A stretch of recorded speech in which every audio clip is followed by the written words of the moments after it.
രാഷ്ട്രീയം എന്ന് പറഞ്ഞു കഴിഞ്ഞാൽ ഒരു പച്ചവെള്ളം പോലെയാണ്. അത് ചൂടാക്കിയിട്ട് അതിൽ കാപ്പിപ്പൊടി ഇട്ടത് കാപ്പിയാവും, ചായപ്പൊടി ഇട്ടതെന്ന് വെച്ചാൽ ചായപ്പൊടിയാവും, ബൂസ്റ്റ് ഇട്ട ബൂസ്റ്റാവും. അത് വിഷം ചേർത്ത് കഴിഞ്ഞാൽ അത് വിഷമുള്ള സാധനമായിട്ട് മാറും. പിണറായി വിജയൻ ആണ് കേരളത്തിൻ്റെ രക്ഷകൻ. അങ്ങനെ ഒരു നരേഷൻ ഉണ്ടാകുന്നത് വാസ്തവത്തിൽ ഇടതുപക്ഷ പ്രസ്ഥാനങ്ങൾക്കും ഇടതുപക്ഷ ജനതയ്ക്കും കേരളീയ പൊതുസമൂഹത്തിനും നല്ലതല്ല എന്ന് ഞാൻ വിശ്വസിക്കുന്നു. അദ്ദേഹത്തിൻ്റെ ഉജ്ജ്വലമായ നേതൃപാടവത്തെ അംഗീകരിച്ചുകൊണ്ട് തന്നെ പൊളിറ്റിക്സ് പറയുമ്പോഴത്തേക്കും പിന്നെ ജാതിയെ പറ്റി പറഞ്ഞു. ശരിക്കും ഈ ഒരു ടേം ഇപ്പോഴും കിടക്കുന്നതുകൊണ്ടാണ് ജെൻസി പിള്ളേർ ആരും ഇതിലേക്ക് തിരിഞ്ഞു നോക്കാത്തത്. കാരണം നമുക്ക് ജാതിയും മതമൊന്നും ഇല്ല സർ. രാഷ്ട്രീയം എന്ന് പറയുന്നത് SFIയോ KSയോ പിന്നെ ABP അല്ല. രാഷ്ട്രീയം എന്ന് പറയുന്നത് ഒരാളുടെ അടിസ്ഥാനപരമായിട്ടുള്ള വിശ്വാസവും അയാളുടെ സ്വതന്ത്രമായ ചിന്താഗതിയും ഒക്കെ തന്നെയാണ് രാഷ്ട്രീയം എന്ന് പറയുന്നത്.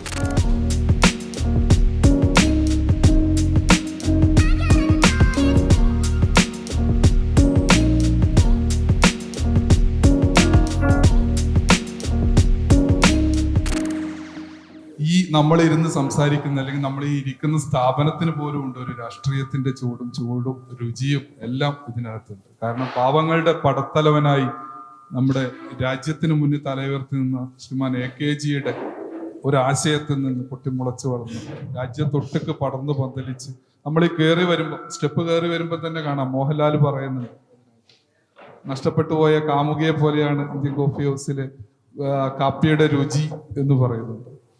അപ്പോൾ ആ രീതിയിൽ നമ്മുടെ എല്ലാം രുചി അനുഭവത്തിന്റെ ഒരു വെളിച്ചത്തിൽ നിന്നുകൊണ്ട് കോഫി ഹൗസിലേക്ക് ഇങ്ങനെ ഒരു പരിപാടി മാതൃഭൂമി കാക്കു വേണ്ടി ഇങ്ങനെ സംഘടിപ്പിക്കാൻ അനുവദിച്ചതിന് നന്ദി പറയുന്നു. നമ്മുടെ ഏവരുടെയും ക്ഷണം സ്വീകരിച്ച് നമ്മോട് സംവദിക്കാൻ ഇവിടെ സന്തോഷേട്ടൻ എത്തിയിട്ടുണ്ട്, താഹമാടായി എത്തിയിട്ടുണ്ട്. മറ്റ് കൂടുതൽ കാര്യങ്ങളിലേക്കൊന്നും പോകുന്നില്ല. ആദ്യം തന്നെ ഈ വിഷയം അവതരിപ്പിക്കുന്നതിന് വേണ്ടി സന്തോഷേട്ടനെ ക്ഷണിക്കുന്നു. ഇപ്പോൾ കണ്ണൂരിനെ സംബന്ധിച്ചിടത്തോളം എന്നെക്കാളും കൂടുതൽ ഈ നാടിൻ്റെ രാഷ്ട്രീയം കൃത്യമായിട്ട് അറിയുന്ന ആളുകളാണ് എൻ്റെ മുമ്പിൽ ഇരിക്കുന്നതെന്ന് എനിക്ക് തോന്നുന്നു. പിന്നെ ഈ പറയുന്ന പോലെ നമ്മളിവിടുത്തെ വിഷയം എന്ന് പറയുന്നത് ഇപ്പോൾ ഈ അമിതമായ രാഷ്ട്രീയത്തിൻ്റെ ഇടപെടൽ കൊണ്ട് പുതിയ തലമുറ ഈ രാഷ്ട്രീയത്തിൽ നിന്ന് അകന്നു പോകുന്നു എന്നുള്ളതാണ് ഇവിടുത്തെ ചർച്ച. ഈ അമിതമായ രാഷ്ട്രീയം എന്ന് പറയുന്നത് തന്നെ വലിയ തെറ്റാണ്. അമിതമായ രാഷ്ട്രീയം എന്ന് പറഞ്ഞിട്ട് രാഷ്ട്രീയം ഇല്ല. കാരണം രാഷ്ട്രീയം മാത്രമേ ഉള്ളൂ.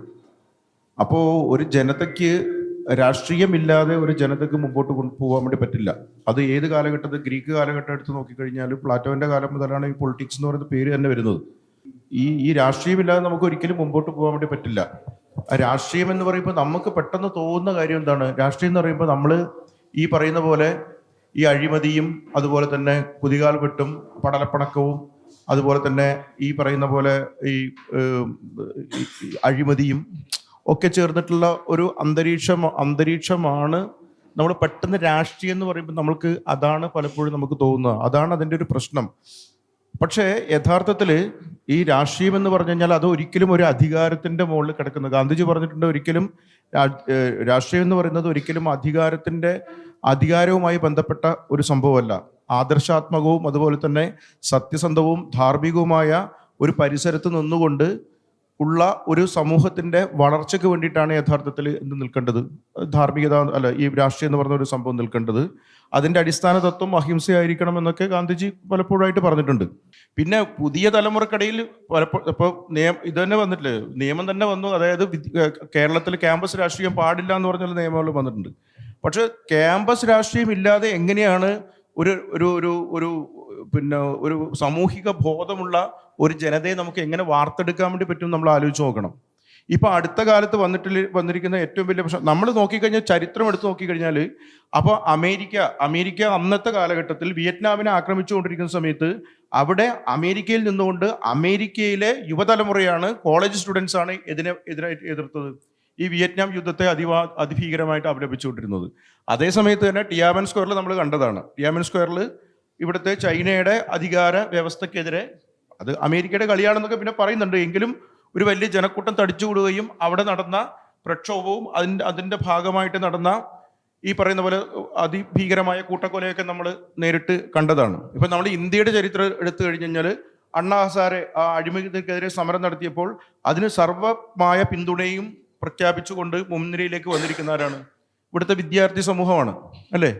നമ്മൾ ഇപ്പോൾ അടുത്ത കാലത്ത് വന്ന പല സാധനങ്ങളും, ഇപ്പോൾ കൽക്കത്തയിൽ നടന്ന മറ്റേ നമ്മുടെ പെൺകുട്ടിയുടെ റേപ്പ് കേസിൻ്റെ സാധനങ്ങൾ, പിന്നെ പൂലാം ഫിലിം ഇൻസ്റ്റിറ്റ്യൂട്ടിലെ ഭയങ്കരമായ സമരങ്ങൾ, ജാമിയ അലിയ മറ്റേ യൂണിവേഴ്സിറ്റിയിൽ നടന്ന അതിഭീകരമായിട്ടുള്ള പോലീസ് നരവേട്ട, ഇതിൻ്റെ അകത്തൊക്കെ തന്നെ ഓരോ പ്രശ്നങ്ങളിലും സജീവമായിട്ട് ആരും ഇടപെട്ടിട്ടുണ്ട്? ഇവിടുത്തെ വിദ്യാർത്ഥി സമൂഹം ഇടപെട്ടിട്ടുണ്ട്. പക്ഷേ ഇപ്പോൾ നമ്മൾ നോക്കുമ്പോൾ ഇപ്പോൾ എന്താ പ്രശ്നം എന്ന് വെച്ചാൽ, ലോകത്ത് ഇതിൻ്റെ ഇടയിൽ ഒരു ലേഖനം വന്നു, മാതൃഭൂമിയിൽ തന്നെയാണ് ലേഖനം വന്നത്. ആ ലേഖനത്തിൽ പറയുന്ന ഒരു കാര്യം എന്താണെന്ന് വെച്ചാൽ, ഇപ്പോൾ ഈ വിദ്യാർത്ഥി സമൂഹം ഇപ്പം നേതാക്കന്മാരില്ല, ഇപ്പം കാർട്ടൂൺ കഥാപാത്രങ്ങളാണ് നേതാക്കന്മാരായിട്ട് കയറി വരുന്നത്. അവർക്ക് കാണിക്കാൻ വേണ്ടിയിട്ട് ആദർശാത്മകതമായ ഒരു ജീവിതം നയിച്ചുകൊണ്ടിരിക്കുന്ന ഒരു ബോധമുള്ള ഒരു രാഷ്ട്രീയ നേതാവിനെ അവർക്ക് കാണാൻ വേണ്ടി പറ്റുന്നില്ല. ആ കാണാൻ വേണ്ടി പറ്റാത്തതിൻ്റെ അടിസ്ഥാനത്തിലാണ് അവർ നേതാക്കന്മാരായിട്ട് മുൻനിരയിൽ അവർ കാർട്ടൂൺ കഥാപാത്രങ്ങളെ പ്രതിഷ്ഠിച്ചുകൊണ്ടിരിക്കുന്നത്. അവർക്ക് വിശ്വാസം പുതിയ ജൻസിക്ക് ശേഷം വരുന്ന ഒരു തലമുറ അല്ല, ജൻസി സമൂഹവും അതിന് ശേഷം ഇപ്പോൾ വരുന്ന വേറൊരു ആൽഫ അല്ലേ, ആൽഫ സമൂഹമുണ്ട്. അപ്പോൾ ഈ ആൽഫയും ഒക്കെ ഇനി നേതാക്കന്മാരായിട്ട് തിരഞ്ഞെടുക്കുന്നത് കാർട്ടൂൺ കഥാപാത്രങ്ങളെയാണ്. എന്തുകൊണ്ട് അങ്ങനെ വരുന്നു? ഇവിടെ നേരത്തെ പറഞ്ഞ പോലെ AKGയെ പോലെയോ EK നായനാറിനെ പോലെയോ ഈവൻ കരുണാകരനെ പോലെ ഇങ്ങനെയും പറയാം അല്ലേ, അങ്ങനെയുള്ള നെഹ്റുവിനെ പോലെയോ ഒക്കെയുള്ള EMSനെ പോലെയുള്ള ഒരു നേതാക്കന്മാർ ഇവിടെ ഇല്ല എന്ന് അവർക്ക് തോന്നുന്നത് കൊണ്ടായിരിക്കാം ചിലപ്പോൾ എന്ത് ചെയ്യുന്നത്, ഈ പറയുന്ന പോലെ ഈ കാർട്ടൂൺ കഥാപാത്രങ്ങളെ നേതൃത്വ നിരയിലേക്ക് അവർ പ്രതിഷ്ഠിച്ചുകൊണ്ടിരിക്കുന്നത്. ജോളി റോജർ, പോക്കേമോൻ, ഡോറിമോൻ എന്നൊക്കെ പറയുന്ന ഇത്തരത്തിലുള്ള കഥാപാത്രങ്ങളാണ് ഇപ്പോൾ ഈ ലോകത്താകമാനം നടന്നുകൊണ്ടിരിക്കുന്ന പ്രക്ഷോഭ നിരയിൽ നേതൃത്വ സ്ഥാനത്തേക്ക് അവർ കൊണ്ടുവന്നിട്ട് അവരുടെ ബാനറും അവരുടെ ഫ്ലക്സും പിടിച്ചുകൊണ്ടാണ് അവർ സമരം ചെയ്തുകൊണ്ടിരിക്കുന്നത്. ഇപ്പോൾ ബംഗ്ലാദേശിൽ നടക്കുന്ന സമരം, അതേപോലെ തന്നെ നമ്മുടെ നേപ്പാളിൽ നടന്ന സമരം, ഈ സമരങ്ങളിലൊക്കെ തന്നെയും ഇവർ മുമ്പോട്ട് വരുന്നത് എന്തുകൊണ്ടാണ്? ഇവർ ഇൻ്റർനെറ്റ് ബ്ലോക്കാക്കിയത് കൊണ്ടാണ് അവർ മുമ്പോട്ട് വരുന്നത്. അതും വേറൊരു പ്രശ്നമാണ്. അത് ഒരു സമൂഹത്തിൻ്റെ ആവശ്യമല്ല, ഒരു വ്യക്തിപരമായിട്ടുള്ള ഒരാവശ്യം കൂടി. യഥാർത്ഥത്തിൽ നോക്കിക്കഴിഞ്ഞാൽ അത് സമൂഹത്തിൻ്റെ പ്രശ്നമാവാം, പക്ഷേ അവരുടെ ആ ഒരു വ്യക്തിപരമായ ആവശ്യം കൂടിയാണ്. ആ വ്യക്തിപരമായ ആവശ്യം ആക്കുമ്പോഴാണ് അവരെന്ത് ചെയ്യുന്നത്, ബ്ലോക്ക് ആക്കുമ്പോഴാണ് അവർ യഥാർത്ഥത്തിൽ ഈ പറയുന്ന പോലെ തെരുവിലേക്ക് ഇറങ്ങുന്നത്. യഥാർത്ഥത്തിൽ അത് എന്തിൻ്റെ പ്രശ്നമായിട്ട് നമുക്ക് കാണാൻ വേണ്ടി പറ്റില്ല. അവർ യഥാർത്ഥത്തിൽ അവർ അനുഭവിച്ചുകൊണ്ടിരിക്കുന്ന, നേപ്പാളിൽ അനുഭവിച്ചുകൊണ്ടിരിക്കുന്ന പട്ടിണി എന്ന് പറയുന്ന വലിയൊരു പ്രശ്നത്തിൻ്റെ ഭാഗമായിട്ട് അല്ല അവർ യഥാർത്ഥത്തിൽ ഇങ്ങോട്ട് കയറി വരുന്നത്. ഈ പറയുന്ന പോലെ പ്രക്ഷോഭവുമായിട്ട് തെരുവിലേക്ക് ഇറങ്ങുന്നത് എന്ന് നമുക്ക് പറയാൻ വേണ്ടി പറ്റില്ല. കാരണം ഇങ്ങനെ ഭയങ്കരമായ രാഷ്ട്രീയമായിട്ടുള്ള വല്ലാത്ത ഒരു അസ്ഥിരതയും അരക്ഷിതത്വവും പുതിയ സമൂഹത്തിനെ ബാധിക്കുന്നുണ്ട് എന്നാണ് എനിക്ക് തോന്നുന്നത്. സ്വാഭാവികമായിട്ടും നമ്മളിവിടെ ഒരു കോഫി ഹൗസിൽ ഇരിക്കുമ്പോൾ, നമ്മളിപ്പോൾ രാഷ്ട്രീയത്തെക്കുറിച്ച് സംസാരിക്കുമ്പോൾ, രാഷ്ട്രീയം ബാധ്യതയാണോ എന്നുള്ള ഒരു വിഷയമുണ്ട്, അതൊരു ബോധ്യമാണോ എന്നുള്ള ഒരു വിഷയത്തെക്കുറിച്ച് സംസാരിക്കുമ്പോൾ, നമ്മൾ ഇവിടെ ഇരിക്കുമ്പോൾ, ഈ ഒരു സ്ഥലത്തിരുന്നുകൊണ്ട് സംസാരിക്കുമ്പോൾ നമുക്ക് മനസ്സിലാവുന്നൊരു കാര്യം, ഈ പൊതു ഇടങ്ങളിൽ സംസാരിച്ചുണ്ടായതാണ് നമ്മുടെ ഈ ഇരിപ്പുകൾ, നമ്മുടെ ഈ ഇരുത്തം തന്നെ നമുക്ക് രാഷ്ട്രീയം നേടിത്തന്നതാണ്. ഒരു ദർശനം എന്നുള്ള നിലയിൽ രാഷ്ട്രീയം നമ്മുടെ ഉള്ളിൽ എവിടെയൊക്കെയോ പ്രവർത്തിച്ചിട്ടുണ്ട്. ഇപ്പോൾ വൈലോപ്പിള്ളിയുടെ ഈ കുറച്ച് മാസങ്ങളായിട്ട് ഞാൻ പഴയ കുറേ ആത്മകഥകൾ വായിച്ചുകൊണ്ടിരിക്കുകയാണ്. അതിൻ്റെ ഭാഗമായിട്ട് കുറേ സംഭവങ്ങൾ ഇങ്ങനെ വായിച്ചുകൊണ്ടിരിക്കുമ്പോൾ വൈലോപ്പിള്ളിയുടെ തിരഞ്ഞെടുത്ത കവിതകൾ, പഴയ NBS ഇറക്കിയതിൻ്റെ ഒരു കവിതയിൽ ഹെഡ് മാസ്റ്ററും ശിഷ്യനും എന്നുള്ള ഒരു കവിതയുടെ ഒരു അടിക്കുറിപ്പുണ്ട്. ആ അടിക്കുറിപ്പിൽ വൈലോപ്പിള്ളി പറയുന്നത് അദ്ദേഹത്തിൻ്റെ ഒരു സ്റ്റാഫ് റൂമിൽ വെച്ചിട്ട് അദ്ദേഹം കണ്ടൊരു സംഭവമാണ്. ഒരു ബ്രാഹ്മണൻ വന്ന് ചായ കുടിക്കുമ്പോൾ കർട്ടൻ, തിരശ്ശീല അതിനിടയിൽ വെക്കും. എന്നിട്ട് നമ്മൾ ദലിത് സമൂഹമെന്ന് പറയുന്ന, നമ്മളോടൊപ്പം തന്നെ ചേർന്ന് നിൽക്കുന്ന മനുഷ്യരാണ്, പക്ഷെ നമ്മൾ അങ്ങനെയാണ് വിളിക്കുക. അവർ ഈ കർട്ടന് ഇപ്പുറം ഇരുന്നുകൊണ്ട് ചായ കുടിക്കും. അതായത് ഒരു സ്റ്റാഫ് റൂമിൽ, ഒരു സ്കൂളിലെ സ്റ്റാഫ് റൂമിൽ നടന്ന സംഭവമാണ് ഈ ഹെഡ് മാസ്റ്ററും ശിഷ്യനും എന്നുള്ളതിൻ്റെ അടിക്കുറിപ്പായിട്ട് വൈലോപ്പിള്ളി എഴുതുന്നത്. അദ്ദേഹം കണ്ട ഒരു സംഭവത്തെ. നമ്മുടെ കണിപ്പയ്യൂരിൻ്റെ ഒരു ആത്മകഥയുണ്ട്, ഭയങ്കര രസമായിട്ട്. നമുക്ക് വേറൊരു തരത്തിൽ നമ്മുടെ സമൂഹം എങ്ങനെയാണ് ഈ കാലത്തെ, അല്ലെങ്കിൽ ഈ കാലത്തിലേക്ക് എത്തിയത് എന്നുള്ളതിൻ്റെ ഒരു ഭാഗമായിട്ട് കണിപ്പയ്യൂരിൻ്റെ ആത്മകഥ പോലും വായിക്കണം.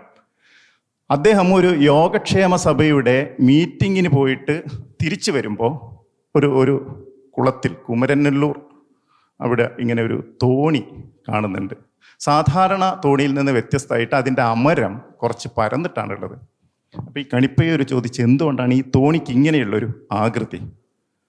അപ്പോൾ അവിടെയുള്ള കടത്തുകാരൻ പറഞ്ഞു, ഇത് അയിത്ത ജാതിക്കാർ പോകുന്ന തോണിയാണ്, ഇത് തീണ്ടാരത്തോണിയാണ് എന്ന് പറഞ്ഞു. ആ തോണിയെ വിളിക്കുന്നത് അങ്ങനെയാണ്. അങ്ങനെ ഇരിക്കുന്ന ഇടങ്ങളിലെല്ലാം മനുഷ്യരെ വേർതിരിച്ച് നിർത്തിയ ഒരു സമൂഹത്തിൽ ആണ് ചായക്കടകളിലൂടെ, ബാർബർ ഷോപ്പുകളിലൂടെ, വായനശാലകളിലൂടെയൊക്കെ മനുഷ്യർ ഇടകലർന്നിരുന്നുണ്ടാക്കുന്ന ഒരു ദർശനത്തിൻ്റെ പേരാണ് രാഷ്ട്രീയം എന്ന് പറയുന്നത്. പക്ഷേ ഇപ്പോൾ നേരത്തെ സന്തു ഇവിടെ പറഞ്ഞ ഒരു സംഭവത്തിൽ പറയുന്നത് പോലെ അതെവിടെയൊക്കെയോ നമ്മെ നിരാശപ്പെടുത്തുന്നുണ്ട്. ഒരു ഘട്ടം വരെ മനുഷ്യർ എന്നുള്ള നിലയിൽ നമ്മെ സ്വയം നിർവചിക്കാനും സ്വന്തം ബോധത്തിൽ ഹാജർ എന്ന് പറയാൻ എല്ലാ അനീതികളോടും എല്ലാ വിഷമസന്ധികളോടും തൊഴിൽപരമായ ട്രേഡ് യൂണിയൻ രംഗത്തുണ്ടാക്കിയ അത്ഭുതകരമായ ഒരു സമര പരമ്പരകളിലൂടെയാണ് ഇന്ന് എല്ലാവർക്കും മെച്ചപ്പെട്ട കൂലി കിട്ടുന്നത്. പത്രപ്രവർത്തകർക്ക് പോലും നിങ്ങളൊക്കെ തെരുവിൽ നിന്ന് സമരം നിന്നതുകൊണ്ടാണ് ഇത് കിട്ടുന്നത്. നല്ലൊരു ശമ്പള പരിഷ്കരണം വരുന്നതൊക്കെ സമരങ്ങളിലൂടെയാണ് വരുന്നത്. അത്തരം സമരത്തെ വളരെ പ്രചോദിപ്പിക്കുന്ന രീതിയിൽ നമ്മെ ഉണർത്തുന്ന ചില മുദ്രാവാക്യങ്ങൾ രാഷ്ട്രീയം നമുക്ക് തന്നിട്ടുണ്ട്. അപ്പോൾ രാഷ്ട്രീയം ഒരു ദർശനം എന്നുള്ള നിലയിൽ നമുക്ക് സ്വീകാര്യമാണ്. പക്ഷേ രാഷ്ട്രീയക്കാർ നേരത്തെ സന്തോഷ് പറഞ്ഞതുപോലെ വലിയൊരു ബാധ്യതയായിട്ട് മാറുന്നുണ്ട്. അതൊരു സത്യമാണ്. അത് അത്ഭുതകരമായ വിധം നമ്മെ നിരാശപ്പെടുത്തുന്നുണ്ട്. ഓരോ ഇലക്ഷൻ കഴിയുമ്പോൾ ഓരോ പാർട്ടിയും പറയുന്നത് എന്താണെന്ന് പറഞ്ഞാൽ ഞങ്ങൾ തിരുത്തും. ആര് തിരുത്തും എന്നാണ് ഈ പറയുന്നത്? ജനങ്ങൾക്കല്ല പ്രശ്നം. തിരുത്ത് തുടങ്ങേണ്ടത് മേൽത്തട്ടിൽ നിന്നാണ്, നേതൃത്വത്തിൽ നിന്നാണ് തിരുത്ത് തുടങ്ങേണ്ടത്. ആ തിരുത്ത് സംഭവിക്കുന്നുണ്ടോ? ഇപ്പം ഞാൻ രാഷ്ട്രീയത്തിൽ കാണുന്ന ഒരു സംഭവം, ഇലക്ഷൻ വരുന്ന സമയത്ത് അകാരണമായ ഒരു ഭീതി ഉണ്ടാക്കാൻ വേണ്ടി മത്സരിക്കുന്നുണ്ട്. അതായത് ഭൂരിപക്ഷം എന്ന് പറയുന്ന ഭൂതം ഇതാ നിങ്ങളെ വിഴുങ്ങാൻ പോകുന്നു എന്നുള്ളൊരു ഭയം ന്യൂനപക്ഷങ്ങളിൽ സൃഷ്ടിക്കും. ന്യൂനപക്ഷങ്ങളുടെ നേതാക്കന്മാർ അല്ലെങ്കിൽ അവരുടെ സാമുദായിക നേതാക്കന്മാർ, അവരുടെ രാഷ്ട്രീയക്കാർ ഈ ന്യൂനപക്ഷങ്ങളെ എങ്ങനെയാണ് സംബോധന ചെയ്യുക?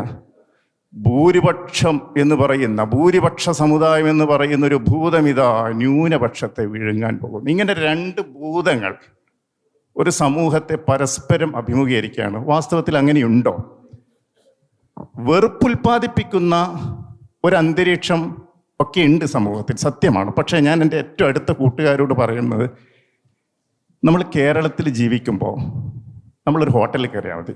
ഉദാഹരണത്തിന് കണ്ണൂരിലെ നമ്മൾ ക്വാളിറ്റി ഹോട്ടലിൽ ഈ ഒരു കോഫി ഹൗസിൽ ഇരുന്നിട്ട് പറയാൻ പറ്റുമോ എന്നറിയില്ല, നല്ല മസാല ദോശ കിട്ടുന്ന, നല്ല രസമുള്ള മസാല ദോശ കിട്ടുന്ന ഒരു സ്ഥലമാണ്. അവിടെ വൈകിട്ട് പോയാൽ മിക്കവാറും നല്ല പർദ്ദയിട്ട മുസ്ലിം സ്ത്രീകൾ ഇരിക്കുന്നുണ്ടാവും മസാല ദോശ കഴിക്കാൻ വേണ്ടി. കുറച്ചപ്പുറം കണ്ണൂരിലെ തന്നെ സ്വിഗ്ഗി പറഞ്ഞ ഏറ്റവും നല്ല ബിരിയാണി കിട്ടുന്ന സോഫ്റ്റ് ഹോട്ടൽ.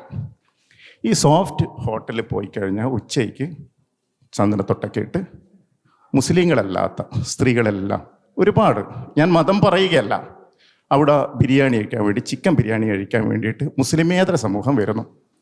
ക്വാളിറ്റിയിൽ മസാല ദോശ കഴിക്കാൻ വേണ്ടിയിട്ട് അത് വീട്ടിൽ കിട്ടാത്തവർ വന്നു വരുന്നു. ഇതാണ് ഇന്ത്യ, ഇതാണ് കേരളം എന്ന് പറയുന്നത്. ഇങ്ങനെയുള്ള ഒരു ബഹുസ്വരമായ ഉള്ളടക്കമുള്ള ഒരു ദേശത്ത് ഈ ഇലക്ഷൻ്റെ സമയമാകുമ്പം പ്രത്യക്ഷ വർഗീയതകളുമായിട്ട് ആര് വന്നാലും അത് ഇന്ന രാഷ്ട്രീയ പാർട്ടി എന്നൊന്നുമില്ല, അത്തരം കൂട്ടുകെട്ടുകളെല്ലാം നമ്മൾ ഒഴിവാക്കുകയും മാനവികമായി നമ്മെ പ്രചോദിപ്പിക്കുന്ന ഒരു രാഷ്ട്രീയത്തെ, ഒരു സൗഹാർദ്ദത്തെ, ഒരു ചങ്ങാത്തത്തെ കൂടെ കൂട്ടുകയും ചെയ്യണമെന്നാണ് എഴുത്തുകാരൻ എന്ന നിലയിലും വ്യക്തി എന്ന നിലയിലും എനിക്ക് പറയാനുള്ളത്. ആർക്കെങ്കിലും ഇതുമായി ഈ വിഷയവുമായി ബന്ധപ്പെട്ട് ചോദ്യങ്ങൾ ചോദിക്കാനും അതെ സംസാരിക്കാനും ഉണ്ടെങ്കിൽ മൈക്ക് കൈമാറുന്നതാണ്. ഈ രാഷ്ട്രീയം, ഈ മതത്തിലെന്ന പോലെ രാഷ്ട്രീയത്തിലും മൗലികവാദമുണ്ട്.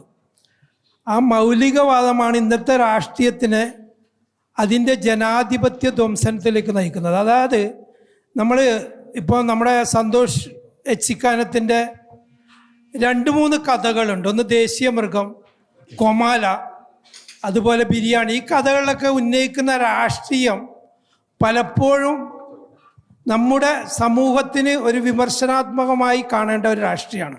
പക്ഷേ രാഷ്ട്രീയത്തിൽ ഏറ്റവും കൂടുതൽ നമ്മുടെ ഒരു പ്രശ്നം മൗലികവാദമാണ്. മതത്തിനെ പോലെ തന്നെ രാഷ്ട്രീയത്തിൽ നേതാക്കന്മാരെ ചോദ്യം ചെയ്യാൻ പാടില്ല.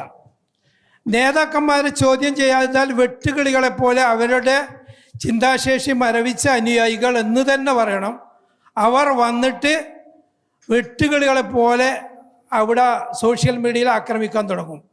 രാഷ്ട്രീയം അധികാരത്തിലേക്കുള്ള പാതയായി തീരുകയും മതം രാഷ്ട്രീയമായി യോജിക്കുകയും ചെയ്ത ഈ വർത്തമാന കാലഘട്ടത്തിൽ രാഷ്ട്രീയം അരാഷ്ട്രീയമായി തീർന്നിരിക്കുകയാണ്. അതായത് കക്ഷി രാഷ്ട്രീയം കൊണ്ടാണ് അരാഷ്ട്രീയമായി തീർന്നത്. ഇപ്പോൾ ക്യാമ്പസിലൊക്കെ മുമ്പൊക്കെ വളരെ ക്രിയാത്മകമായ രാഷ്ട്രീയം ഉണ്ടായിരുന്നു. ഇന്ന് അതൊക്കെ വേറൊരു വഴിയിലേക്ക് മാറിയിട്ടുണ്ട്. കുട്ടികളൊക്കെ, പുതിയ കുട്ടികൾ, അവർ ഈ രാഷ്ട്രീയത്തെക്കുറിച്ച് അഭിപ്രായം പറയണം എന്നാണ് ഒരു സീനിയർ സിറ്റിസൺ എന്ന നിലയിൽ എനിക്ക് പറയാനുള്ളത്. Thank you. യക്ഷഗാനത്തിൻ്റെ 2 കഥകൾ ഇപ്പോൾ എനിക്ക് ഓർമ്മയുണ്ട്. കാരണം എന്ന് വെച്ചാൽ, ഒന്ന് ബിരിയാണി ഒരു വല്ലാത്ത രാഷ്ട്രീയ കഥ തന്നെയാണ്. ഒരു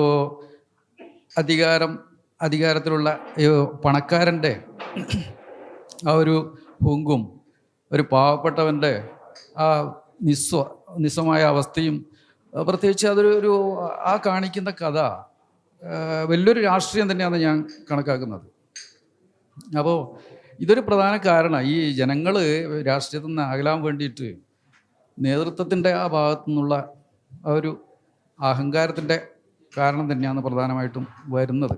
പിന്നെ മറ്റൊന്ന്, ഇപ്പോൾ രാഷ്ട്രീയ പ്രവർത്തനം സേവനമല്ല, ഒരു പ്രൊഫഷനായി മാറിക്കഴിഞ്ഞു. അതൊരു വലിയൊരു കാരണം തന്നെ ഇക്കാര്യത്തിൽ.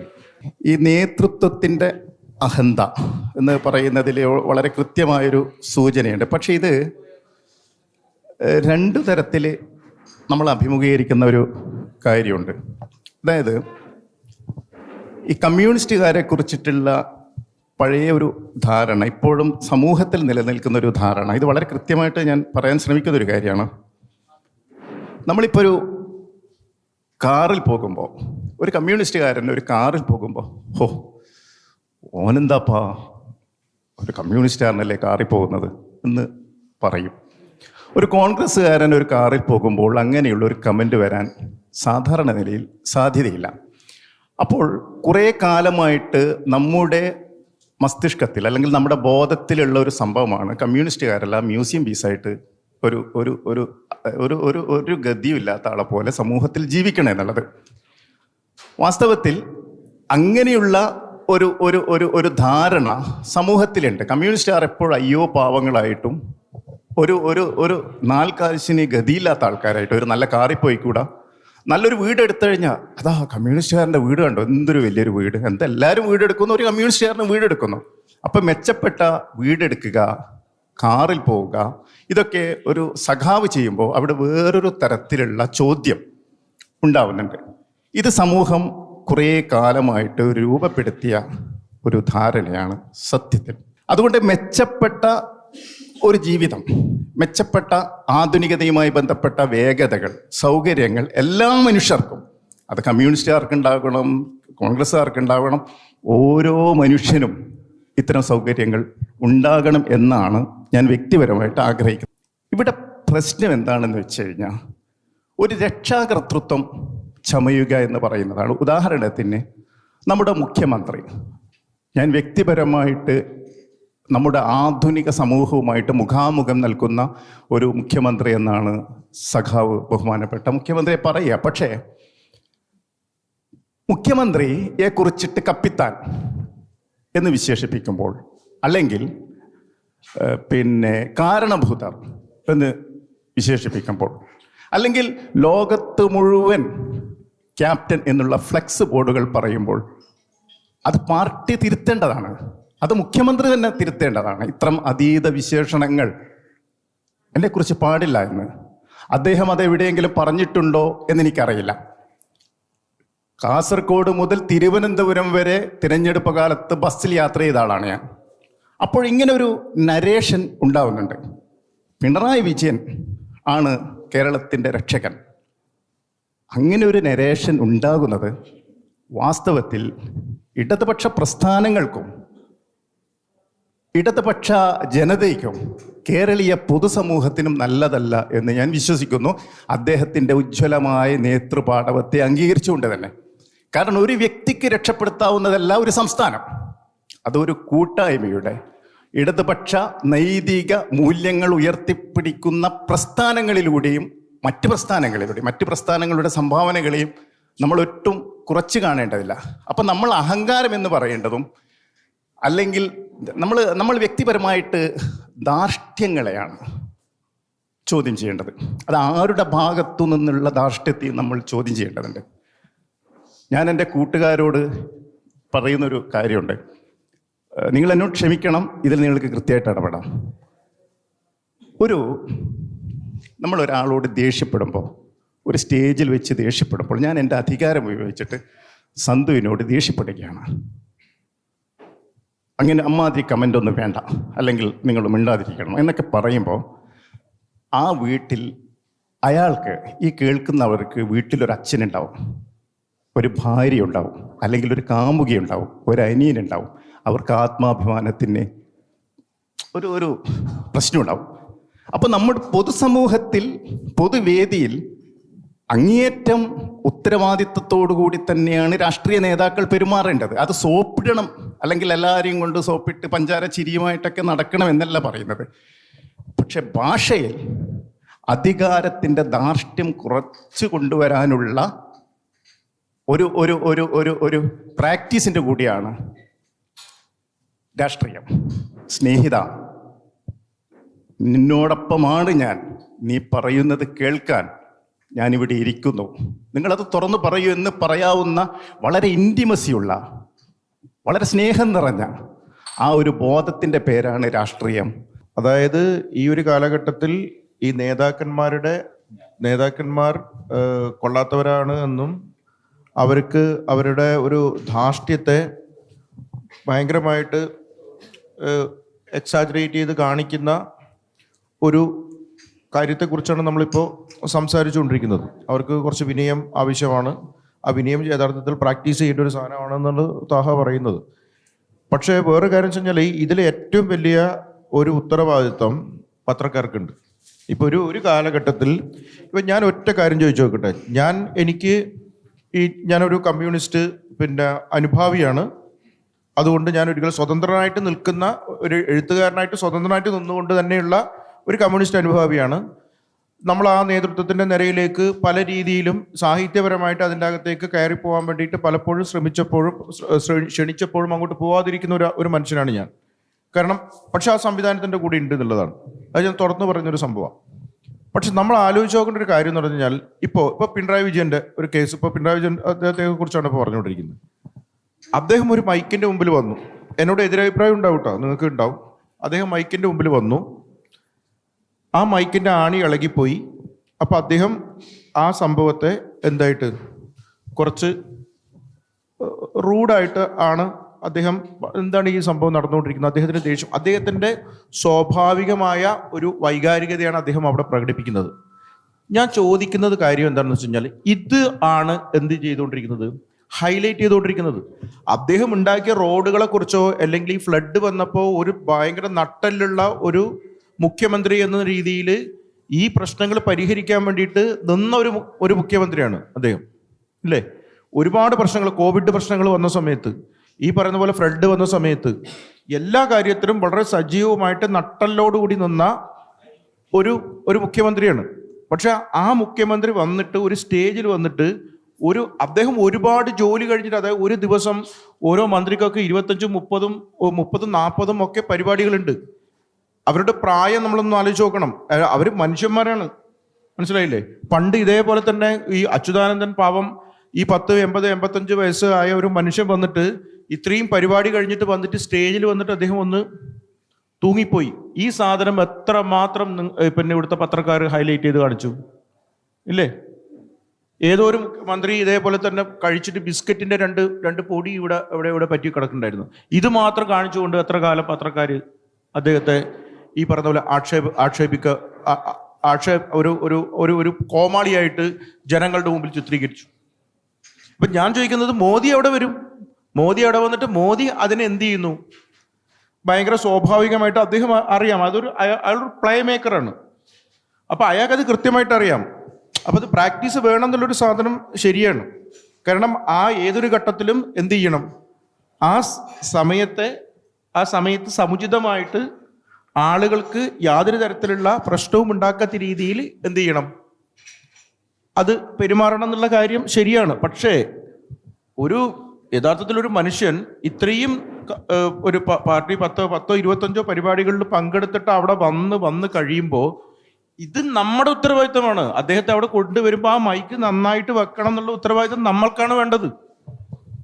അപ്പൊ സ്വാഭാവികമായിട്ട് അപ്പോൾ വരുന്ന ഒരു മാനുഷികമായിട്ട് വരുന്ന ഒരു വൈകാരികതയെ സ്റ്റിമുലേറ്റ് ചെയ്ത് കാണിച്ച് അതിനെ ഭയങ്കരമായിട്ട് കൊണ്ടാടി ഇദ്ദേഹം എന്താണ് ജീവിതത്തിൽ തന്നെ ഭയങ്കര റഫ് ആൻഡ് ടഫായിട്ടുള്ള ഒരു തരത്തിലുള്ള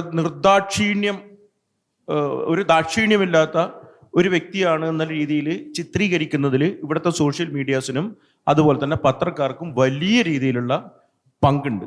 അടുത്തിടെ കുറച്ച് യുവ സുഹൃത്തുക്കളുമായി ബന്ധപ്പെട്ട് രാഷ്ട്രീയ ബോധ്യത്തെക്കുറിച്ച് ചർച്ചയിൽ പങ്കെടുത്തിട്ടുണ്ട്. അവർ കൂടെ വെറുതെ ഒരു തമാശക്ക് അവരോട് ഇങ്ങനെ ആർഗ്യുമെന്റ്സ് നടത്തിയതാണ്. അപ്പം അവർ കാര്യമായിട്ട് പറഞ്ഞത്, യുവാക്കൾക്കും പുതിയ തലമുറക്കും രാഷ്ട്രീയത്തിൽ സ്പേസ് ഉണ്ടെന്ന് ഫീൽ ചെയ്യണമെങ്കിൽ ലോകത്ത് എല്ലാത്തിനും ഒരു റിട്ടയർമെന്റ് എന്ന് പറയുന്ന സംഭവമുണ്ട്. സുപ്രീം കോടതി ജഡ്ജി ആയാലും ആരായാലും റിട്ടയർമെന്റ് എന്ന് പറയുന്ന സംഭവമുണ്ട്. അപ്പോൾ രാഷ്ട്രീയത്തിൽ റിട്ടയർമെന്റ് എന്ന് പറയുന്ന സംഭവം ഉണ്ടാക്കണം. അപ്പോൾ ഈ നേരത്തെ പറഞ്ഞ സ്വഭാവരാഹിത്യം അങ്ങനത്തെ എന്തെങ്കിലും ഒരു വസ്തുതകൾ ഇല്ലായ്മ ചെയ്യാൻ പറ്റും. കേരള നിയമസഭയിൽ തന്നെ കണക്ക് നോക്കുമ്പോൾ ഏകദേശം 51% പേരും 55 വയസ്സിന് മേലുള്ള 51%. That means more than 70. 71 പേര് 55 വയസ്സിൽ കൂടുതലുള്ള MLA-മാരാണ് ഇപ്പോൾ കേരള നിയമസഭയിൽ അറ്റ് പ്രസന്റ് ഉള്ളത്.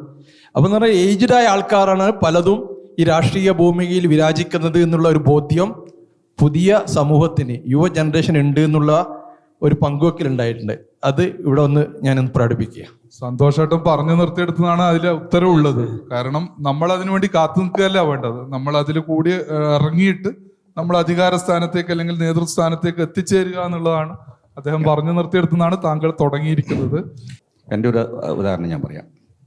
1980 കാസർഗോഡ് ബോവിക്കാനത്ത് ഒരു സ്കൂളിൽ പോയി ചേർന്നതാ. ഞാൻ അവിടെ ചെന്ന് കണ്ടെന്താ അറിയാമോ, ഒരു ചായപ്പീടികയിൽ 3 തരത്തിലാണ് ആളുകൾ ഇരിക്കുന്നത്. അകത്തെ ബെഞ്ചിൽ ഇരിക്കുന്ന ആളുകൾക്ക് ഓട്ടൻ ഗ്ലാസ്സിൽ ചായ, പുറത്തെ ബെഞ്ചിൽ ഇരിക്കുന്ന ആളുകൾക്ക് കുപ്പി ഗ്ലാസ്സിൽ ചായ, തിണ്ടുമ്മിലിരിക്കുന്ന ആളുകൾക്ക് ചിരട്ടയിൽ ചായ. കുറേ ആളുകൾ ഉടുത്ത വസ്ത്രം കറുത്ത വസ്ത്രം. നമ്മുടെ നാട്ടിൽ ശബരിമലയ്ക്ക് പോകുമ്പോൾ ആൾ കറുത്ത വസ്ത്രം ധരിക്കുക, അവിടെയെല്ലാം കറുത്ത വസ്ത്രം ധരിച്ചിട്ടുള്ളത്. കേരളത്തിൽ കാസർഗോഡ് ബോവിക്കാനത്തുള്ള സംഭവം ഞാൻ പറഞ്ഞത് 1980 സംഭവമാണ് പറഞ്ഞത്. അപ്പോൾ ഞാൻ ചോദിച്ചു, എന്തേ ഇത് കാര്യം?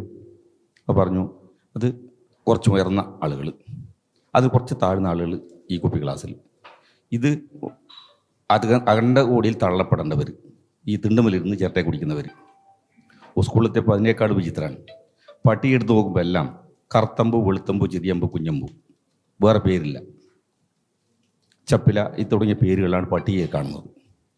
ഇതായിരുന്നു പോയ കാലത്തെ കേരളത്തിൻ്റെ ഒരു സാമൂഹ്യ അവസ്ഥ. വളരെ അകലെയൊന്നുമല്ല, 1980 ഒരു കാര്യമാണ് ഞാൻ പറഞ്ഞത്. ആ അവസ്ഥക്ക് മാറ്റം ഉണ്ടായത് രാഷ്ട്രീയം ശരിയായി ഇടപെട്ടതിൻ്റെ ഫലമായിട്ടാണ്. ഇപ്പോൾ കണ്ടുവരുന്ന ഒരു പ്രശ്നം എന്താ, മതം രാഷ്ട്രീയത്തിലും രാഷ്ട്രീയ മതത്തിലും ഇടപെടുന്നു എന്നാണ് വിഷയം. അതുകൊണ്ട് യഥാർത്ഥ രാഷ്ട്രീയം എന്താണോ, എന്തിനു വേണ്ടിയാണ് രാഷ്ട്രീയ പാർട്ടി പ്രവർത്തിക്കുന്നതെന്നും മനസ്സിലാക്കാൻ വേണ്ടി കഴിയുന്നില്ല. യുവാക്കൾക്കെല്ലാം നല്ല രാഷ്ട്രീയമുണ്ട്. സ്കൂളിൽ രാഷ്ട്രീയം നിരോധിച്ചു എന്ന് പറഞ്ഞു കഴിഞ്ഞാലും കൃത്യമായ രാഷ്ട്രീയ പ്രവർത്തനമൊക്കെ അവിടെ നടക്കുന്നുണ്ട്. എത്ര നിരോധിച്ചാൽ നിരോധിക്കാൻ വേണ്ടി കഴിയുന്ന കാര്യമല്ല. പക്ഷെ അതിനെ വേറെ വഴിതിരിച്ച് കൊണ്ടുപോകുന്നു എന്നാണ് പ്രശ്നം. അവിടെയാണ് നമ്മൾ ഇടപെടേണ്ടത്. അല്ല, ഞാൻ ഇതിൻ്റെ ഒരു അനുബന്ധമായിട്ട് പലശോട്ടും പറഞ്ഞതിൻ്റെ ഒരു അനുബന്ധമായിട്ട് ഇപ്പം നമ്മളിവിടെ 80 80 കാര്യമാണ് പറഞ്ഞത്. ഞാൻ ഇതിൻ്റെ ഇടയിൽ ഒരു 2-3 വർഷം മുമ്പ് നോർത്ത് ഇന്ത്യയിലൂടെ യാത്ര ചെയ്ത സമയത്ത് ഒരു ഗ്രാമത്തിലെത്തിയിട്ട് ചായ കുടിക്കാൻ വേണ്ടി കയറിയപ്പോൾ അവിടെ 2 ഗ്ലാസ് ഉണ്ട്. അത് ഇപ്പോൾ കേട്ടോ, ഒരു 4 കൊല്ലം മുമ്പ്. അത് 2 ക്ലാസ് ഉണ്ട്. അപ്പം എനിക്ക് തന്നിരിക്കുന്നത്, ഞങ്ങൾ ടൂറിസ്റ്റ് ഞങ്ങളിങ്ങനെ യാത്ര ചെയ്യാൻ വേണ്ടി പോകുന്നതുകൊണ്ട് ഞങ്ങളെ വേഷമെല്ലാം കാണുന്ന സമയത്ത് നമ്മൾ ഒരു സവർണൻ എന്നുള്ളൊരു ബോധ്യമുള്ളത് കൊണ്ട് നമുക്ക് അവിടുന്ന് ചില്ലിൻ്റെ ക്ലാസ് തന്നു. അപ്പോൾ അവിടെ മണ്ണിൻ്റെ വേറെ ക്ലാസ് കിടക്കുന്നുണ്ട്, വേറെ അപ്പുറത്ത് വെച്ചിട്ട്. അപ്പോൾ അത് മണ്ണിൻ്റെ ക്ലാസ് സാധാരണ അവിടെ പുറത്ത് കളയുന്ന ക്ലാസ്സാണ്, പക്ഷെ ഇത് അങ്ങനെയല്ല, വേറൊരു മണ്ണിൻ്റെ ക്ലാസ്സാണ്. അപ്പോൾ ഈ ക്ലാസ് തന്നപ്പോൾ ഞാൻ ചോദിച്ചു, ഇതെന്താണ് 2 ക്ലാസ് എന്ന് ചോദിച്ചു. അപ്പോൾ ഞാൻ പറഞ്ഞു, എനിക്ക് ആ ക്ലാസ് അല്ല, അത് ഇവിടുത്തെ കീഴ്ജാതിക്കാർക്ക് കൊടുക്കുന്ന ക്ലാസ്സാണ്. ഇത് നിങ്ങളെപ്പോലുള്ളവർക്ക് ഉള്ള മറ്റേ ഇതാണ്, മറ്റേ ചില്ല് ക്ലാസ്സാണ്.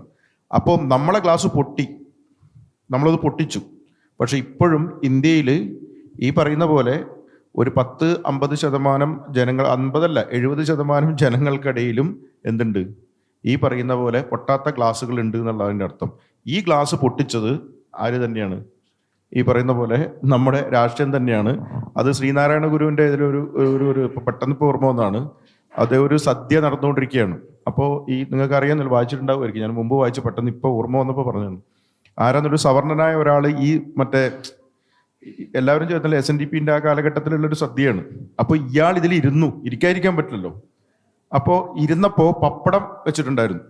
അപ്പോൾ ഇയാൾക്ക് പൊട്ടിക്കാൻ പറ്റുന്നില്ല, കാരണം പപ്പടം വെച്ചിട്ട് അയാൾ ഇങ്ങനെ ഇരിക്കുകയാണ്. ഭക്ഷണം കഴിക്കണോ വേണ്ടയോ വന്ന് പെട്ടുപോയി. ഇയാളുടെ ഒരു സവർണ സാധനം ഉള്ളിൽ ഇങ്ങനെ വർക്ക് ചെയ്യുമ്പോൾ സമയത്ത് ശ്രീനാരായണ ഗുരു ശ്രദ്ധിച്ചിട്ട് പറഞ്ഞു, നായരെ അതങ്ങോട്ട് പൊട്ടിച്ചേക്ക് എന്ന് പറഞ്ഞു. ആ പപ്പടം അങ്ങോട്ട് പൊട്ടിച്ചേക്ക്, അഥവാ ആ പപ്പടത്തിലാണ് ഈ സാധനം കിടക്കുന്നത്, അപ്പൊ ആ ജാതി കിടക്കുന്ന. അപ്പൊ അങ്ങനെ പൊട്ടിച്ച പപ്പടങ്ങൾ ഈ പറയുന്ന പോലെ രാഷ്ട്രീയത്തിലൂടെ തന്നെയാണ് നടന്നിട്ടുള്ളത്. അപ്പൊ അത് നമ്മൾ ഭയങ്കരമായിട്ട് മനസ്സിലാക്കേണ്ടതുണ്ട്. പക്ഷെ ഇതിൽ ചെറിയൊരു ഇടപെടല്, അതെനിക്ക് തോന്നുന്നത് രാഷ്ട്രീയം ഒരുപാട് ഇതിൽ ഇടപെട്ടിട്ടുണ്ടെങ്കിലും മനുഷ്യരിലൊരു തുല്യത എന്നുള്ള ഒരു സങ്കല്പം കൊണ്ടുവരുന്നതിൽ മതത്തിൻ്റെ ഒരു ഇടപെടൽ ചെറിയ രീതിയിലുണ്ട്. പ്രത്യേകിച്ചിട്ട് ഈ മലബാറിലൊക്കെ മിഷണറി പ്രവർത്തനങ്ങൾ, എത്രയോ ആളുകളിൽ ഈ തുല്യത എന്ന് പറയുന്ന ഒരു സംഭവം കൊണ്ടുവരുന്നത് ഈ മിഷണറി പ്രവർത്തനങ്ങളിലൂടെ സാധിച്ചിട്ടുണ്ട്. രാഷ്ട്രീയത്തിൻ്റെ ഒരു വിഷയം എന്നുള്ളതിനേക്കാൾ ഏറെ നമ്മൾ ഇനിയിപ്പോൾ കുറേ കൂടി ജനാധിപത്യത്തെ വളരെ മനോഹരമായിട്ട് മനസ്സിലാക്കാൻ ഉള്ള ഒരു ശ്രമം നടത്തുക എന്ന് പറയുന്നതാണ് കുറേ കൂടി നല്ലത്. ഇപ്പോൾ യുവാക്കൾക്ക് അധികാരം കിട്ടിയാൽ എന്താ ആദ്യത്തെ അവസ്ഥ? രാഹുൽ മാങ്കൂട്ടത്തിൻ്റെ ഒരു അനുഭവം നമ്മുടെ മുന്നിലുണ്ട്, ചെറുപ്പക്കാരൻ എന്നുള്ള നിലയിൽ. അപ്പോൾ അധികാരം ആനന്ദത്തിലേക്കുള്ള വ്യക്തിഗതമായ ആനന്ദങ്ങളുടെയും അനുഭൂതികളുടെയും ഒരാശയമായ അതിലൂടെ കടന്നു പോകാനുള്ളൊരു സംഭവം അതിലുണ്ട്. ചില യുവാക്കളെങ്കിലും അതിനെ വളരെ മോശമായിട്ട് ഉപയോഗിക്കുന്നുണ്ട്. തങ്ങളുടെ സാമൂഹ്യ പദവിക്ക് നിരക്കാത്ത വിധത്തിൽ ഉള്ള പെരുമാറ്റങ്ങൾ പല ഭാഗത്തു നിന്ന് ഉണ്ടാവുന്നുണ്ട്. അപ്പോൾ യുവതലമുറയിലേക്ക് അധികാരം അല്ലെങ്കിൽ രാഷ്ട്രീയം ഏൽപ്പിക്കണമെന്ന് പറയുമ്പോൾ എങ്ങനെയുള്ള യുവതലമുറ എന്നുള്ളൊരു ചോദ്യം മുന്നിലുണ്ട്. സാമൂഹികമായിട്ടുള്ള ഉത്തരവാദിത്വമുള്ള പ്രസ്ഥാനങ്ങളുടെ നേതാക്കൾ പ്രത്യക്ഷ വർഗീയത പറയുന്ന, തുറന്നു വെച്ച ശവക്കല്ലറ പോലെയുള്ള വായോട് സംസാരിക്കുന്ന മനുഷ്യരുടെ തോളിൽ കൈയിടരുത്. അത് പറഞ്ഞു കൊടുക്കണം പാർട്ടി. അങ്ങനെ പറഞ്ഞു കൊടുക്കാനുള്ള ജനാധിപത്യ ബോധം ഓരോ പാർട്ടി ഘടകങ്ങളിലുണ്ടാവണം. അത് ഇടതുപക്ഷമെന്നോ വലതുപക്ഷമെന്നോ നോക്കേണ്ടതില്ല. പ്രത്യക്ഷ വർഗീയത അത് ഒരു മതത്തിൻ്റെ പേരിലുള്ള വർഗീയതയും നമുക്ക് ഗുണം ചെയ്യില്ല, ഒരു സമുദായത്തിൻ്റെ പേരിലുള്ള വർഗീയതയും ഗുണം ചെയ്യില്ല. ഓരോ മതവും, ഇവിടെ ഇപ്പോൾ കേരളത്തിൽ ഒരു മുസ്ലിം സംഘടനയുടെ, വലിയൊരു സംഘടനയുടെ, കുറേ കൂടി മതമൗലികവാദം പറയാത്ത ഒരു സംഘടനയുടെ വലിയ ജാഥ നടക്കുകയുണ്ടായി. ഒറ്റ സ്ത്രീയില്ല. രാത്രിയിൽ പ്രസംഗിക്കാൻ, അവരുടെ പ്രസംഗം കേൾക്കാൻ വേണ്ടിയിട്ട് മുസ്ലിം സ്ത്രീകൾ മുഴുവൻ പർദ്ദയിട്ട് പോകും. എന്നാൽ അവരുടെ ജാഥയിൽ ഒരു മുസ്ലിം സ്ത്രീ ഉണ്ടാവില്ല. ഈ പറയുന്ന ജമാഅത്തെ ഇസ്ലാമി ആയാലും, ഈ പറയുന്ന സലഫികളായാലും, ഈ പറയുന്ന സുന്നികളായാലും ഒക്കെ സ്ത്രീകൾക്ക് സ്വാതന്ത്ര്യം കൊടുക്കില്ല. സത്യമാണ് പറയുന്നത്. മതം സ്ത്രീകൾക്ക് സ്വാതന്ത്ര്യം കൊടുക്കില്ല. രാഷ്ട്രീയം തന്നെയാണ് അവരുടെ ജാഥയിൽ സ്ത്രീകളെ മുന്നിൽ നിർത്തുന്നത്. CPMൻ്റെ പ്രകടനത്തിൽ സ്ത്രീകൾക്ക് നിൽക്കാം, കോൺഗ്രസിൻ്റെ പ്രകടനത്തിൽ നിൽക്കാം, BJPയുടെ പ്രകടനത്തിൽ നിൽക്കാം. ഒരു മുസ്ലിം സംഘടനയുടെ പ്രകടനത്തിൽ ഒരു മുസ്ലിം സ്ത്രീക്ക് നിൽക്കാൻ കഴിയില്ല. അതുകൊണ്ട് നമ്മുടെ അധികാര ഘടനയുടെ രൂപം നിർണ്ണയിക്കുന്നതിൽ ഒരു സമുദായ സംഘടനകൾക്കും, പക്ഷെ സമുദായം എന്ന് പറയുന്നതും ജാതി എന്ന് പറയുന്നതും യാഥാർത്ഥ്യമാണ്. പക്ഷേ അവരെ നമ്മൾ അധികാരത്തിൻ്റെ മുഖ്യ സ്ഥാനങ്ങളിൽ ഏൽപ്പിക്കുമ്പോൾ ഇവിടെ ഞാൻ പറയട്ടെ, എല്ലാവരും മുസ്ലിം ലീഗിൻ്റെ എത്ര മുസ്ലിം സ്ത്രീകളാണ് മത്സരിച്ചത്? അത് നമ്മുടെ ഇന്ത്യൻ ഭരണഘടന, നമ്മുടെ തെരഞ്ഞെടുപ്പ് കമ്മീഷനൊക്കെയായി ബന്ധപ്പെട്ട് കൊടുത്ത സ്വാതന്ത്ര്യം കൊണ്ടാണ് അവരൊക്കെ മത്സരിച്ചത്. ഇല്ലെങ്കിൽ ഒരു മുസ്ലിം സ്ത്രീയും ഒരു വാർഡിലും മത്സരിക്കില്ല. ഞാൻ സത്യമാണ് പറയുന്നത്. സമസ്ത പറയും, ജമാഅത്തെ ഇസ്ലാം പറയും, എന്തിനാണ് മുസ്ലിം സ്ത്രീകൾ പൊതുസമൂഹത്തിലേക്ക് വരുന്നത്? അതുകൊണ്ട് സമുദായ സംഘടനകളെ, പ്രത്യക്ഷ വർഗീയത പറയുന്ന ഒരു സംഘടനയും, അത് വെള്ളാപ്പള്ളി ആയാലും കാന്തപുരമായാലും ആരായാലും, ഇവരൊന്നും ഈ കാന്തപുരം ഒന്നും വർഗീയത പറയാറില്ല കേട്ടോ, അതും ഞാൻ സത്യമായിട്ട് പറയാം.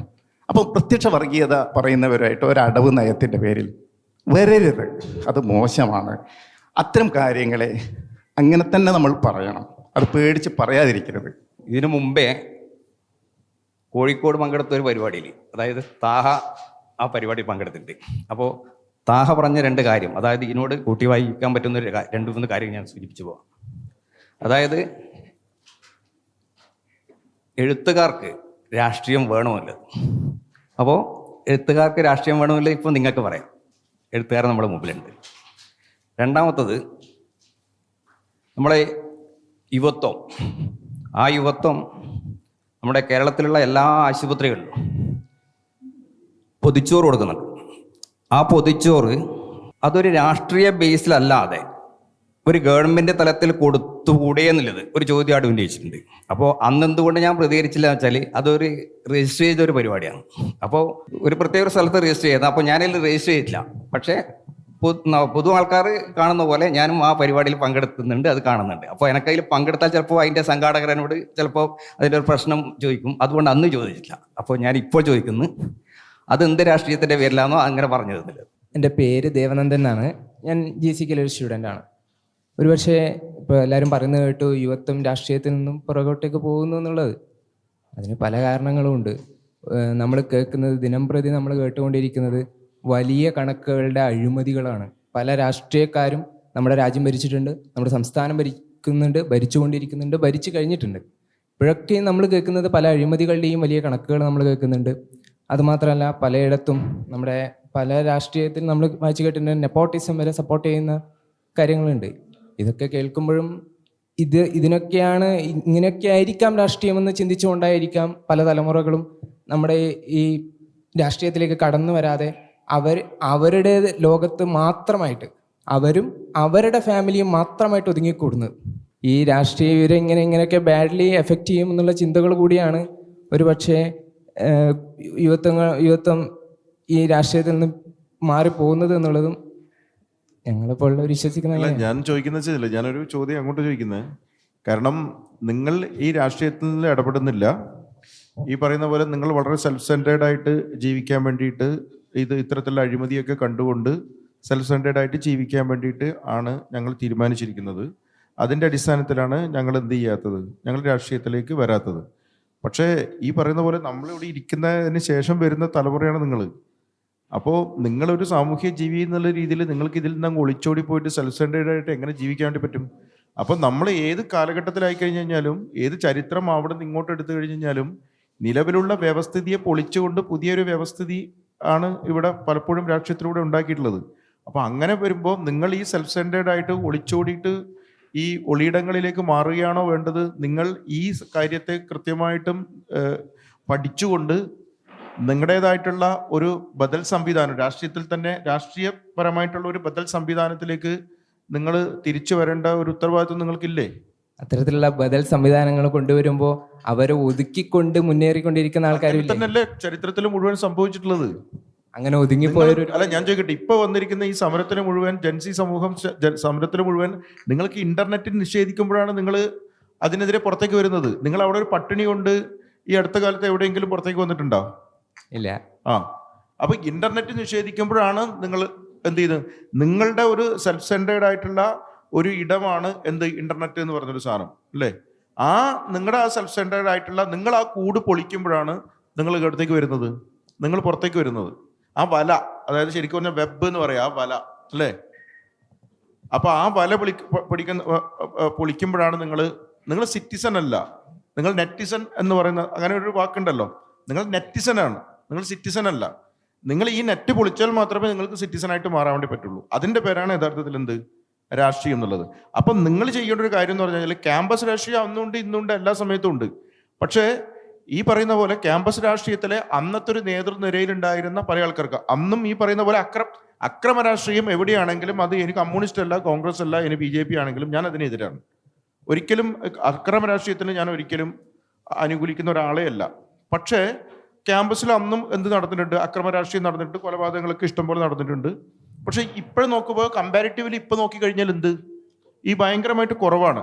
പക്ഷെ ഈ കുറവുള്ളത് കൊണ്ട് അവിടെ നടക്കുന്നത് നല്ല രാഷ്ട്രീയമാണോ എന്ന് പറയാൻ വേണ്ടി പറ്റില്ല. കാരണം അന്ന് നല്ല ബോധവും പിന്നെ അറിവും ചരിത്രബോധവും ഒക്കെയുള്ള നേതാക്കന്മാർ ഉണ്ടായിട്ടുണ്ട് അവിടെ.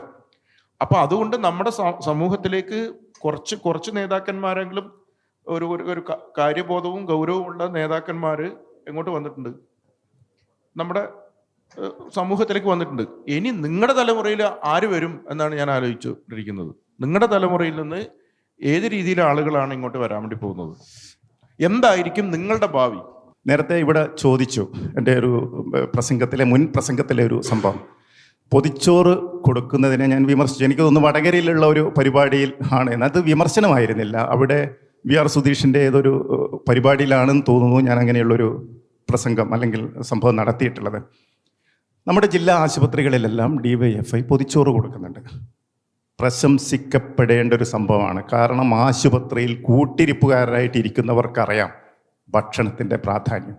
ഇപ്പോൾ വൈകിട്ട് മുസ്ലിം ലീഗും ജില്ലാ ആശുപത്രിക്ക് മുമ്പിൽ അത് നടത്താറുണ്ട്. പക്ഷേ ഒരു ക്ഷേമ സ്റ്റേറ്റ് എന്നുള്ള നിലയിൽ ഓരോ ആശുപത്രിയിലും ഭക്ഷണം എത്തിക്കേണ്ടതുണ്ട് എന്നുള്ളതാണ് ഒരു ക്ഷേമ സ്റ്റേറ്റിൻ്റെ ലക്ഷണം. ഒരു പക്ഷേ എനിക്ക് തോന്നുന്നത് ഇടതുപക്ഷം കുറേ ഭരിച്ചാൽ ഇവിടെയുള്ള ആശുപത്രികളിലെ പട്ടിണി ഇല്ലാതാകുമെന്ന് ഞാൻ വിശ്വസിക്കുന്നുണ്ട്. അതായത് പൊതിച്ചോറ് കൊടുക്കുക എന്ന് പറയുന്നത് മാനുഷികമായ അങ്ങേയറ്റം പ്രശംസിക്കപ്പെടേണ്ട ഒരു കാര്യമാണ്. പക്ഷേ ഞാൻ അന്ന് പറഞ്ഞൊരു സംഭവം, കാറിൽ നമ്മൾ പോകുമ്പോൾ, ഇപ്പം ഞാൻ സിംഗപ്പൂരിൽ യാത്ര ചെയ്യുന്ന, മലേഷ്യയിലും സിംഗപ്പൂരിൽ, പ്രത്യേകിച്ച് സിംഗപ്പൂരൊക്കെ പോകുമ്പോൾ നമുക്ക് എവിടെയും പോയിട്ട് നമുക്ക് ടാപ്പിൽ വെള്ളമെടുത്ത് കുടിക്കാം. ആ സംവിധാനം വരുമ്പോഴാണ് ഒരു സ്റ്റേറ്റ് ഒരു ക്ഷേമ സ്റ്റേറ്റായി വരുന്നത്. നമുക്കത് പറ്റുന്നില്ല. കാരണം എന്ന് വെച്ച് കഴിഞ്ഞാൽ എൻ്റെ നാട്ടിലുള്ള ഏറ്റവും മനോഹരമായ സുൽത്താൻ തോട്ടിൽ അറിവ് മാലിന്യം നിക്ഷേപിക്കുന്നത് ഒരു മന്ത്രിയല്ല, ഒരു ജനപ്രതിനിധിയല്ല, അവിടെ ഉള്ളവരാണ് നിക്ഷേപിക്കുന്നത്. ഏറ്റവും പെട്ടെന്ന് നല്ലൊരു തടാകം മോശമാക്കും, ഒരു നദി മോശമാക്കും, റോഡുകൾ മോശമാക്കും, എല്ലാം മോശമാക്കും. അപ്പം ഇങ്ങനെയുള്ള ഒരു ക്ഷേമ സ്റ്റേറ്റ് വരുമ്പോൾ നമ്മുടെ ജനാധിപത്യ ബോധം വരും. നമ്മൾ എല്ലായിടത്തും ഭക്ഷണം കിട്ടും, നല്ല വെള്ളം കിട്ടും, നേരത്തെ പറഞ്ഞ പോലെ നല്ല പാർപ്പിടം ഉണ്ടാകും. അത്തരം ഒരു ബോധങ്ങളിലേക്ക് നമ്മെ എത്തിക്കുന്ന ഒരു പ്രവർത്തനത്തിൻ്റെ പേരായിട്ട് കൂടി രാഷ്ട്രീയം മാറേണ്ടതുണ്ട് എന്ന് തോന്നുന്നു. മറ്റൊരു ചോദ്യം കൂടെ ചോദിച്ചുകൊണ്ട് നമുക്ക് ഈ ചർച്ചയുടെ സംവാദത്തിന്റെ അവസാന ഭാഗത്തേക്ക് പോകാമെന്നാണ് വിചാരിക്കുന്നത്. രാഷ്ട്രീയം ബാധ്യതയാണോ എന്നാണ് നമ്മുടെ ചർച്ച. അപ്പോൾ ഇവിടെ ചർച്ച ചെയ്ത പല ആൾക്കാരുടെ അഭിപ്രായം വെച്ച് കാണുമ്പോൾ എല്ലാവർക്കും ഒരു ബാധ്യതയായിട്ടാണ് തോന്നുന്നത്.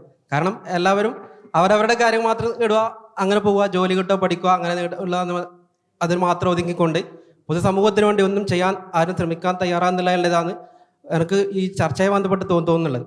പിന്നെ കൂടുതലും ഇതിൽ ഹൈലൈറ്റ് ചെയ്യപ്പെട്ടത് നമുക്ക് ഇവിടെ ഹൈലൈറ്റ് ചെയ്യേണ്ടത് രാഷ്ട്രീയമാണ്. രാഷ്ട്രീയത്തെ എങ്ങനെ പരിപോഷപ്പെടുത്താം, നമുക്ക് എങ്ങനെ പുതിയ തലമുറയിൽ നമ്മുടെ ഭാവി കേരളം എങ്ങനെ മെച്ചപ്പെട്ട രീതിയിൽ ഉണ്ടാക്കിയെടുക്കുക എന്നുള്ള ചർച്ച ചെയ്യുന്നതിന് പകരം നമ്മൾ മതത്തിലെയാണ് ഇവിടെ പ്രാധാന്യം കൊടുത്ത് സംസാരിക്കുന്നത്. കാരണം മുസ്ലിം മതത്തിലെ പല പേരുകൾ എടുത്തു പറഞ്ഞിട്ട് അവരെങ്ങനെയായിരുന്നില്ലേ, ആ മതത്തിൽ ഇങ്ങനെയായിരുന്നില്ലേ, ഈ ഹിന്ദു മതത്തിലെ പേരുകൾ എടുത്തു പറഞ്ഞാൽ അവരെങ്ങനെയായിരുന്നില്ലേ. അപ്പോൾ നമ്മൾ വീണ്ടും മതത്തിലേക്ക് ചുരുങ്ങിപ്പോകുന്ന ഒരു സ്ഥിതിയാണ് ഇപ്പോൾ ഈ ചർച്ചയിൽ പോലും കാണുന്നത്. അപ്പോൾ അതിലൊരു മാറ്റം ഉണ്ടെങ്കിൽ മാത്രമേ നമ്മൾ പുതിയ സമൂഹം, പുതിയ രാഷ്ട്രീയം നല്ല രീതിയിലേക്ക് കൊണ്ടുവരാൻ പറ്റും, പുതിയ മെച്ചപ്പെട്ടൊരു കേരളം വളർത്തിയെടുക്കാൻ പറ്റുമല്ലോ. നിങ്ങളിപ്പോൾ പറഞ്ഞു, അതായത് നമ്മൾ രാഷ്ട്രീയം അല്ല ചർച്ച ചെയ്തത്, നമ്മൾ മതത്തിന്റെ കാര്യങ്ങളും അതുപോലെയുള്ള സംഭവങ്ങളും ജൻസി പ്രശ്നങ്ങളൊക്കെയാണ് ചർച്ച ചെയ്തത്. ഞാൻ നിങ്ങളുടെ ഈ കോഫി ഹൗസിൽ ജോലി ചെയ്ത ഒരാളോട് പറയാം, മതം രാഷ്ട്രീയം എന്ന് പറഞ്ഞു കഴിഞ്ഞാൽ ഒരു പച്ചവെള്ളം പോലെയാണ്. അത് ചൂടാക്കിയിട്ട് അതിൽ കാപ്പിപ്പൊടി ഇട്ടത് അത് കാപ്പിയാവും, ചായപ്പൊടി ഇട്ടതെന്ന് വെച്ചാൽ ചായപ്പൊടിയാവും, ബൂസ്റ്റ് ഇട്ടാൽ ബൂസ്റ്റാവും. അപ്പോൾ അതുകൊണ്ട് അത് വിഷം ചേർത്ത് കഴിഞ്ഞാൽ അത് വിഷമുള്ള സാധനമായിട്ട് മാറും. അതുപോലെ രാഷ്ട്രീയത്തിലും രാഷ്ട്രീയം എന്ന് പറയുന്നത് വെള്ളമാണ്.